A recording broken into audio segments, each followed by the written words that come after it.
pag-aaral mo? Ayos lang naman po. Baka nagbubulakbol ka lang, ha? Butihin mo pag-aaral mo, anak, ha? Paano yung pag-aaral ni Jan? Kaya mo, gagawin ko na lang ng paraan. Gawin mo ng paraan yan, ha? Hindi pwedeng tumigil sa pag-aaral si Jan. Siya na lang yung magiging pag-asa natin sa buhay.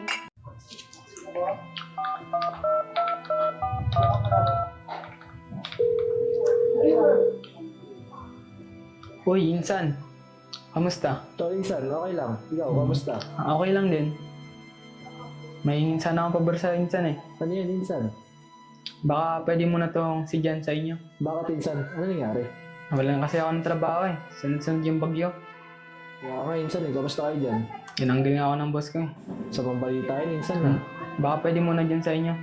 Pag nakalawag-lawag ako, papadala na lang ako Insan. Sige, okay lang, Insan. Si Jan pa ba? Malakas sa akin yan, eh. Sige. Maraming salamat Insan. Sige, wala ka naman, Insan. Sige. Thank you. Sige, Insan. Thank you. Bye-bye. Tapos ang usapan, napagkasundahan na magpinsan na pag-aralin si Jan sa Manila. Kaya naman, dali-daling sinudulistisyan si Jan para ipakita ang buhay sa syudad. Dito, itinuro niya ang mga naglalakihang gusali, establishmento at mga negosyo. Nilibot na din si Jan para may pasyal sa Maynila. Hindi nagpatabilis dito siya at ipinag-enroll na si Jan sa eskwela. Ano ba? Pwede na po ako. Tara, enroll na kita dito. Maganda dito. Bilang ka muna. Upo tayo dun. Maganda naman sa Manila. Tara, tayo na next. Gandang umaga po. Thank you po. Thank you po. Oh, pre. Basta. Okay lang naman po. Pre, binila na ako ng AirPods ko ng bagong motor. May, motor? Oo, pre. Graduation gift niya daw kasi sa akin yun. Oh. Ang gusto mo nung daddy mo, pre. Bila ka ng motor sa graduation mo, Yung pre. Aerox yung bagong labas. Mamaya gusto mo, kala tayo mamaya. Hindi tayo. Hindi ako dyan, pre. Oo, hindi. Mamaya. Mamaya. Sige, pre. Nice. Oo, pre. Diyan na pala si John Talong, oh. Ito pa yung bagong truck. Yan, gago, pre. Ay, pwede pa bantay mo na ng bawat. Check nga natin kung ano yung ulam nito. Ano na ito, pre? Oh, na naman. Oh, pala yan, eh. Pala yan, eh. Sarap ng ulam mo, kuya. Pinos lang, pre, ah. Nep yan, ah. Yan. Nep yan. Daming laman, ah. Sarap, oh. Kainin naman ba?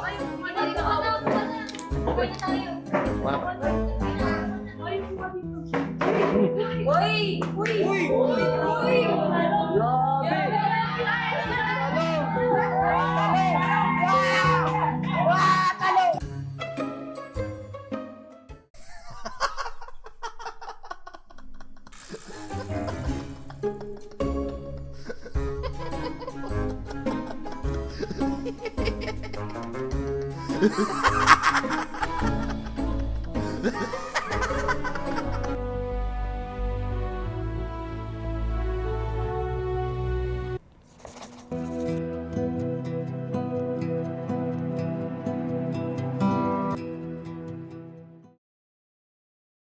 Tara, ano natin yung may Jan Talong? Sabay kayo dyan. Sige, tama ba? Tara. Nagbigay talong ko. Doon na ng talong. Sabihin niyo pa, video mo!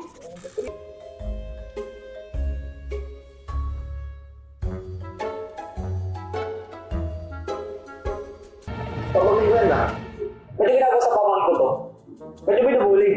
Kita-kita dito.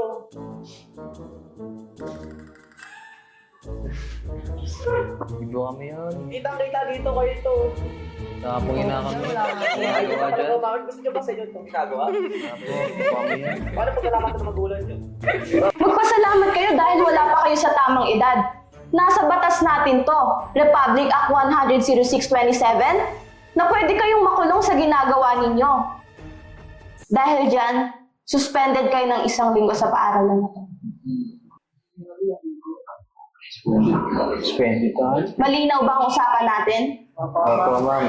Good day everyone, I'm Tiffany from Space Needle TV with my team. At ngayon ay nandito tayo sa studio ni Sir Haner, kilala bilang isang pintor mula sa Quezon City. Paano po kayo nagsimula bilang isang pintor?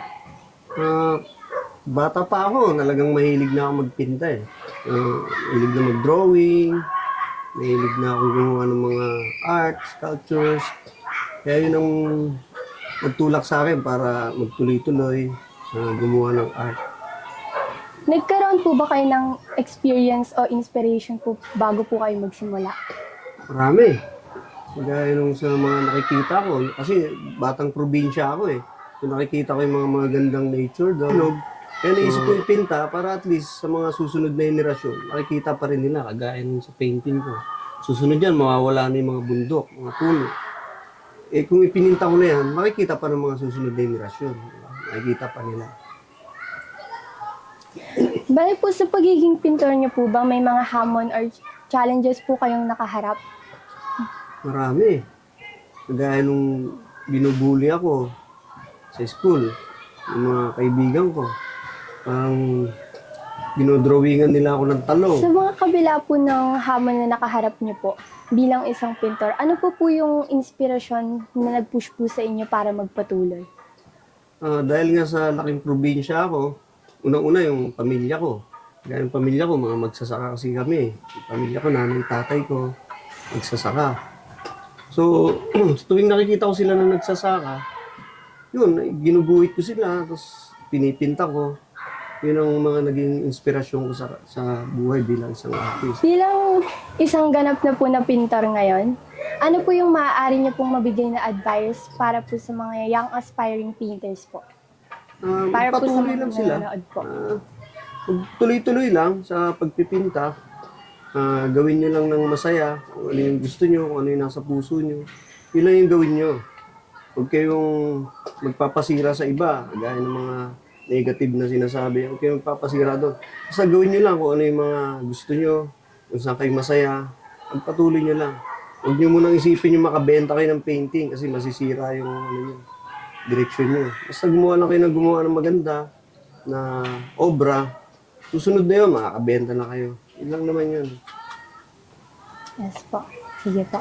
Thank you po, Sir Haner, sa mga pagpapayag po na kami mag-interview ngayong araw at sa pagpayag din po na bumisita kami sa inyong studio. Maraming salamat din sa inyo.